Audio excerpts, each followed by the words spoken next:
Hello guys, welcome back to my YouTube channel. I hope that you have been good. Today I'm going to be giving you some piping hot gist. So you should go and get yourself a cup of coffee, tea, whatever it is you like. I have a bottle of chilled water here with me to calm my nerves as I tell you guys this story. But before we get into the story, if you are not yet subscribed to my YouTube channel, please just take a moment to hit that subscribe button. Also hit the bell so that you get notifications whenever I upload new videos. To all my returning subscribers, thank you guys so much. I appreciate every single one of you. Thank you, thank you, thank you.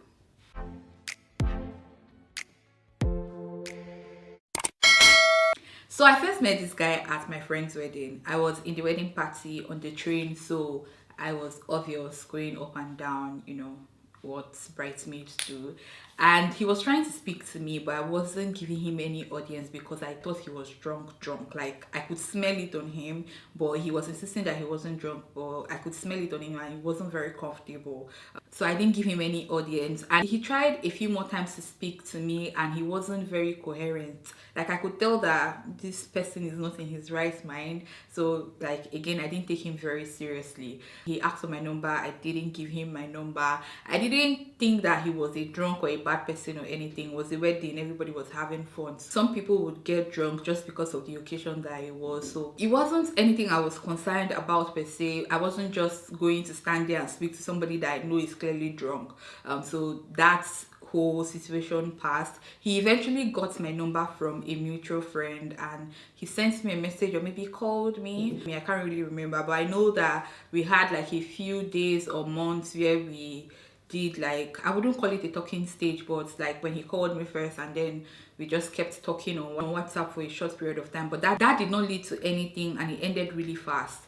About 3 or maybe 4 years later, we reconnected again. I think he reached out first and then we started talking. That was looking promising. So we were having talking stage conversation, just how are you, what do you do, where are you now, just catching up on all of the years that we haven't spoken. At that point, I think I suspected that he smoked. I really did, because like from the way that they look, people who smoke have like really dark lips and you just know. And sometimes I could smell it on him. But I wasn't really like a party, outdoorsy, nighttime kind of person. So we didn't get to hang out in situations where I could have found out. I smelt it on him a few times, which is what bettered like my suspicion, together with the fact that he looks like somebody that smoked. So I was just suspicious, but there was nothing to hold on to. Now you might be wondering, why did you not just ask him? Well, I did eventually. So I asked him eventually if he smoked, but he already knew, or maybe he suspected that I had issues with people who smoke. He said no at first. Then it became, when I was in uni and when I was younger, I used to smoke cigarettes. But at a point, I dropped that. So I quit cigarettes and then I only took weed recreationally. And this is very rare, just when he was with friends and stuff.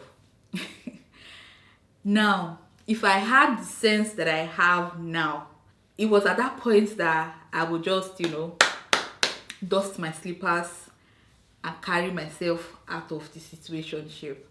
But we were still at the beginning of things. I think maybe 2-3 months into things. I wasn't sure. I had not caught him red-handed. I couldn't say that was like a habit that he still indulged in. I was giving the benefit of the doubt. I just did not want to spoil things before they were established. So I was like, okay, but you would have to quit totally, because that's just something that I can't stand. Like I cannot stand it at all. And it was like, that's not a problem. It's just like a recreational thing. It's not like I am is smoking an addiction. Like it's not like he was addicted to it and can't do without it, so he could definitely quit. So that was the conversation around that.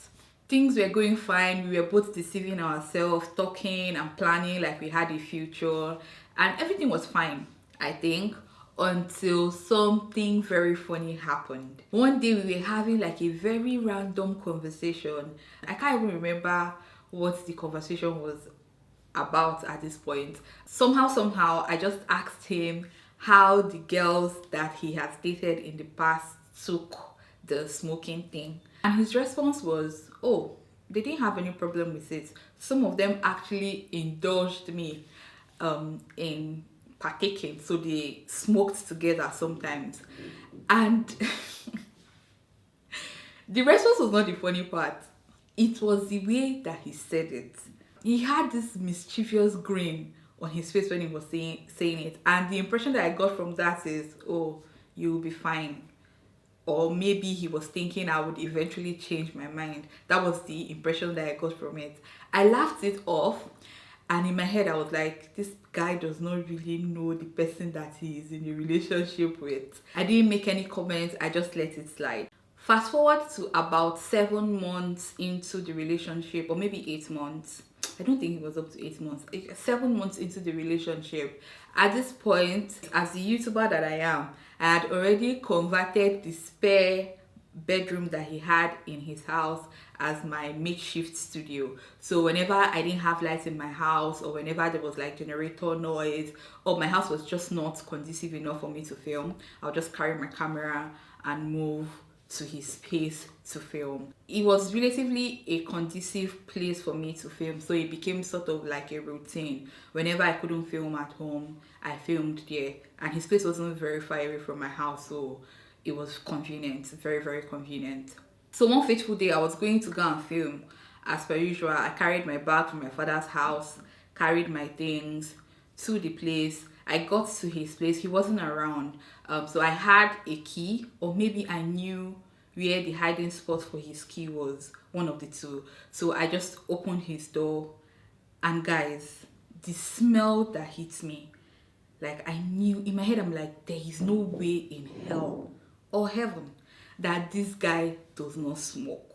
Like it was bad. And it was weed, not cigarettes. Like it was really, really bad. So like the way the thing hit me, I was like, nah.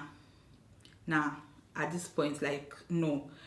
There is no possibility that he does not smoke. In my head, I already knew he was lying. I just proceeded into the living room to go and do what I came to do. And what did I see? I was so taken aback when I entered that room that I had to look again. Let me take water to, calm my nerves. Wow, I've actually been thirsty. Talking is actually serious business. Where was I? Yeah, guys, I entered the living room. And as I entered, just on the dining table, I'm picturing it in my head right now, and I can see it very, very clearly.